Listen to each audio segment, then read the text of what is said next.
रे बाबू थकला का?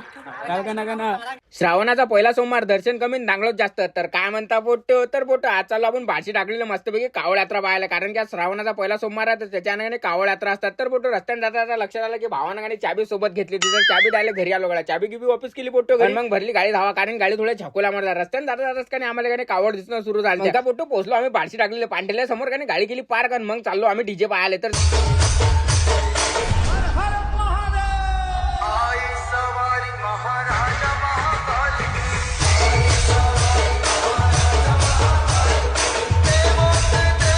चला म्हटलं अंदर आल्याबरोबर काने एवढे खीर झालते काय सांगू बा तुम्हाला. तर पोट्टो उसळ दिसल्याबरोबर भूक लागली. मग उसळवर ताव मारला. चला म्हटलं पोट्टो आता मंदिरात जाऊ. तर यायले का थोडं थोडं पुढे करू आणि मग पोट्टो अर्धा किलोमीटर दूर तर पायी आणलंच गळ्या. तर मग दिसलं आम्हाला मंदिर दिसल्याबरोबर थोडंसं मनाला दिवसा भेटला पोट्टो. मंदिरात पोहोचल्याबरोबर आणि आम्ही घेतलं गळ्यात दर्शन घेतल्यावर बाहेर जसं निघत नाही तसं मामाला म्हटलं मग कुठेतरी भंडारा चालू आम्हाला पुऱ्याचा वाचुरा. तर मामानं काही इकडे तिकडे छानबीन केली. मामाला दिसला गळा भंडारा. तर चला म्हटलं जमलं गळा. मस्तपैकी आलू चटणी पुऱ्या होत्या. एकदम रट्टवून आणलं पोट्टो. चला पोट्टो तुम्हाला जर आपले ब्लॉग आवडत असतील तर फॉलो करून घ्या. चला भेटून नेक्स्ट ब्लॉग मध्ये.